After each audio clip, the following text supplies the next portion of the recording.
اللهم صل على سيدنا محمد وعلى اله وصحبه وسلم. صلاه تهدينا وترضينا وتغنينا ان شاء الله. النهارده بقى انا هعمل معاكم اكله جميله كلنا بنحبها. طبعا احنا بنحب الحواوشي، ولادنا بيحبوا الحواوشي. فانا دلوقتي هعمل لكم بطريقه سهله وبسيطه، وهنشوف كل المقادير مع بعضينا. دلوقتي جايبين بصل. البصل طبعا بيبقى يعني انا هعمل نص كيلو لحمه، عليه نص كيلو بصل، عشان البصل هو اللي بيدي طعم حلو، والفلفل طبعا، وعليه برضو قرنين سبايسي كده عشان يديكي طعم الشطشطه الحلو. طبعا البهارات اقول لك عليها برضو وانا بعمل. ولازم تحطي على اللحمه شويه حته ليا، لازم يكون فيها الليا دي، او حته سمنه لو ما عندكيش ليا، بس لازم يكون فيها دهون كتير شويه عشان تديكي الطعم الطري الحلو، ما يبقاش ناشف كده معاكي. ودلوقتي طبعا هنشوف بقى انا هعمل ايه وهوريكم. دلوقتي بقى هنحط البصل في الكبه ونفرمه. نحط البصل كله بقى، لازم يكون البصل كتير عشان البصل هو اللي بيدي طعم حلو، والطعم الجميل اللي انت بتحسي بيه في الحواوشي. ان شاء الله كده يطلع حلو معاكي، والطريقه بتاعتي تعتمديها وتعمليها دايما. طبعا الحواوشي ده بناكله طبعا من بره بيعجبنا قوي، فاحنا هنعمله طبعا في البيت، لان طبعا اكل البيت احسن وافيد. وهنعمله هنا بطريقه حلوه وهتعجبك. دلوقتي حطينا الكبه بقى، نفرم البصل لما تيجي تفرميه ما تفرموهوش ناعم، لان لو ناعم هينزل ميه كتير في الخلطه. فانتي تفرميه يعني خشن شويه، اكنك مقطعاه قطع بسيطه.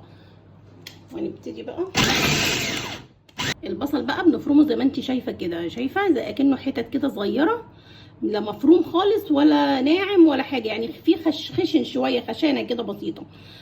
دلوقتي هنحطه، ونحط طبعا نفرم بقيه الحاجات اللي هي الفلفل، ونحط كله على بعضه. دلوقتي بقى هنحط بقى الفلفل زي ما انتوا شايفين كده، بس الفلفل بقى يعني اعمله ناعم شويه علشان ما يبقاش حتت كده كبيره وباينه. طبعا انت بتعمليه بقى حامي بارد زي ما انت عايزه، بس انت بقى بتحطي الاول الفلفل اللي هو السبايسي حسب الكميه اللي انت عايزاها، بس طبعا انت بتكتري من اللي هو الفلفل الرومي. دلوقتي بقى هنحطيه اهو.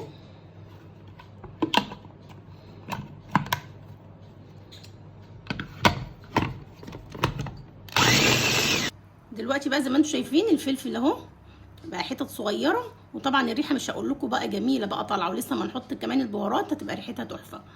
دلوقتي هحط بقى كله على بعضه ونقلب ونشوف بقى نحط ايه. دلوقتي بقى بعد ما عملنا خلاص، خلطنا البصل وخلطنا الفلفل وخلاص عملناه، نحط بقى بهاراتنا. البهارات عباره عن فلفل اسود معلقه كبيره، بهارات اللي هي 7 بهارات، شويه قرفه، معلقه كبيره كزبره، معلقه صغيره بابريكا، وبس كده. بس هنحط معلقه ملح وخلاص. هنحط طبعا نص معلقه ملح عشان بس الطعم يبقى حلو بقى كده. هنحط بهارات كتير، والملح عشان يبقى حسب ما انت عايزه بقى. طبعا انا لبست الجلافز ده بقى، طبعا انا بحب اعمل بايدي على طول واعجن الحاجه بايدي، بس طبعا عشان مليان فيه شطه بقى وفي حاجات كده فكده، عشان لبسته بقى. لكن انا مش من هواة الجلافزات بصراحه، بحب اعجن الحاجه بايدي احسن. طبعا هنحط حته الليا اهي، يا سلام بقى لو ليا خروف بقى تديك الطعم بقى وتست عالي خالص بقى في الطعم، ويبقى طعم حكايه. الريحه بقى مش هقول لكم بقى، طالعه بقى جميله، شايفين؟ هنفضل بقى نعجن فيها كده شويه، بعد كده هنضيف اللحمه عليها ونكمل بقى. دلوقتي بقى نحط اللحمه.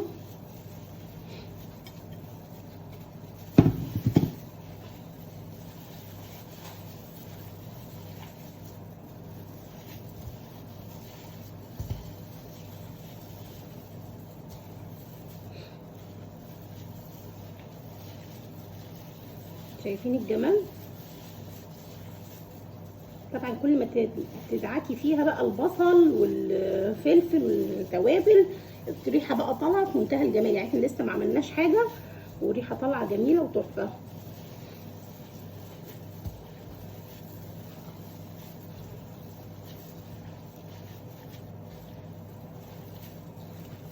الجلوفز ده برضو مش مريحني بصراحه، بس يلا بقى مش مشكله.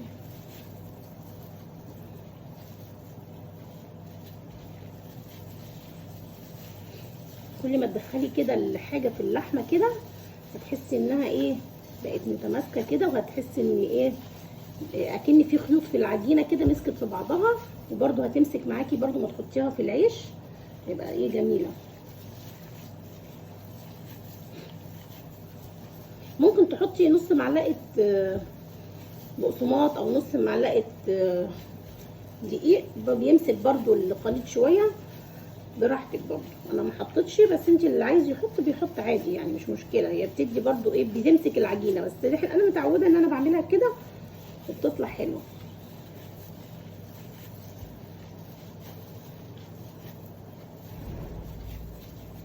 دلوقتي بقى شايفين الجمال بقى بعد ما اتعمل اهو، شايفين حلو ازاي وريحته جميله وتحفه. دلوقتي بقى هنجيب العيش، والعيش اهو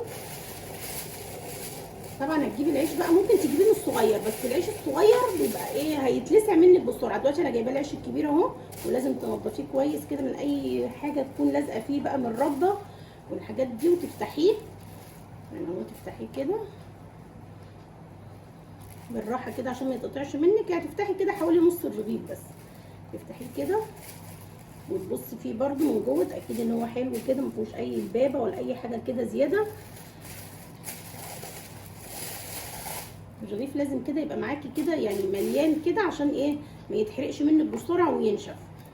نقعد نفتح اهو، وانا هفتح معاكم بقى بقيه العيش وارجع لكم تاني. دلوقتي بقى بعد ما فتحنا العيش اهو زي ما انتم شايفين جميل ازاي.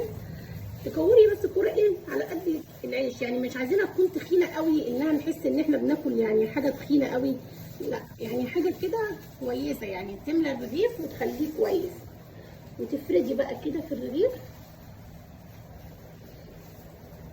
عشان يستوي معاكي حلو، يعني ما تكتريش زياده عن اللزوم، حته حته كده لغايه ما ايه الرغيف يتملي معاكي. وتوزعيها في كل حته، توزعيه كده كويس عشان هو طبعا مع السوا بيكش شويه، فتحسي ان هو وخلاص كده بقى. هو ده اول واحد هو عملناه، بنحطه بقى في الصينيه بتاعتنا اهو. نعمل كمان واحد برضو حته كده لحمه قوريها كده حلوه تملى الرغيف كده، بس ما تكونش تخينه في الرغيف، يعني تملى الرغيف بس ما تكونش تخينه عشان تستوي معاكي بسهوله وكله ياخد سوا واحد ويستوي بسرعه. انما لو تخينه هتضطري تاخد معاكي سوا اكتر من كده. دلوقتي هو ملينا الرغيف بقى تحفه جميل جميل ازاي. نكمل بقى الباقي وارجع لكم تاني. دلوقتي بقى احنا خلصنا حشينا كل السندوتشات والحمد لله، يعني نص كيلو لحمه عمل معانا شويه سندوتشات حلوين يعني دول، وفي صينيه كمان. فدلوقتي احنا خلصنا هندهنه دلوقتي وشه، بس هندهنه يعني ايه رشه بسيطه كده من الزيت بس كده عشان لما يتحمر بس يبقى حلو.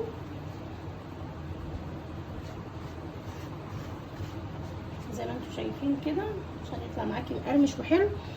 بس احنا طبعا هنغطيه دلوقتي ممكن احنا نلفه بورق، بس يعني ايه مش لازم تلفيه بورق. دلوقتي هنحط عليه بس الورق من فوق ان هو ياخد حراره الفرن، عشان لو سبتيه كده من غير ما تحطي عليه ورقه ولا حاجه منديه ميه كده هتلاقيه الحراره نشفته وتحس انه جلد، انما الورقه هتمتص من الحراره شويه فيفضل محتفظ بنفسه شويه. وبعد كده نقوم شايلين الورقه بقى لما خلاص يستوي ونحطه تحت الشوايه بس كده في 5 دقايق هتلاقيه احمر وجميل، بس ما جلدش بقى معاكي ولا حاجه عشان الورقه هي خدت ايه الحراره كلها طول فتره السوا. وان شاء الله تطلع بقى وصفه حلوه وتعجبكم، ودي على طول ايه تعملي بنفس الطريقه دي ان شاء الله. كده خلصنا الدهان اهو. الورق اهو ورق كراسات عادي كده نضيف، تحطيه تكوني منديه له شويه ميه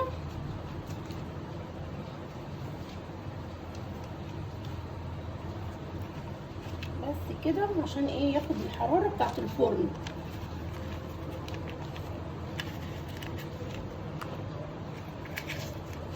بس كده.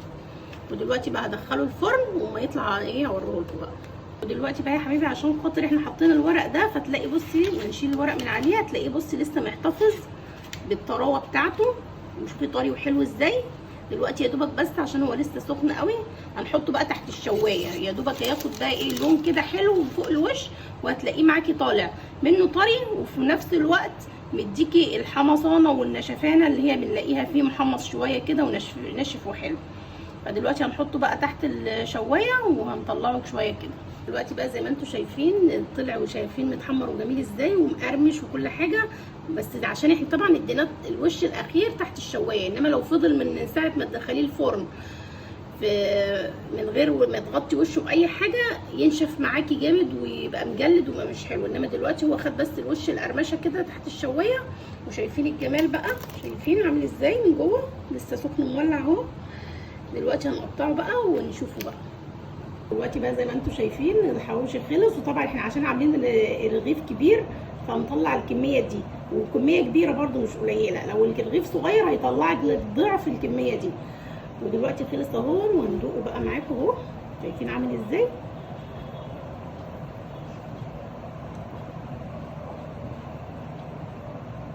الله على الجمال بقى والطعام، سلام على الجمال والطعام بقى، شايفين حلو وجميل ازاي. ان شاء الله بقى الوصفه تعجبكم وتعملي دايما زيها وتعتمدوا الوصفه دي. ولو عجبكم الفيديو لايك وشير واشتراك في القناه عشان يوصل لكم كل جديد. والسلام عليكم ورحمه الله وبركاته.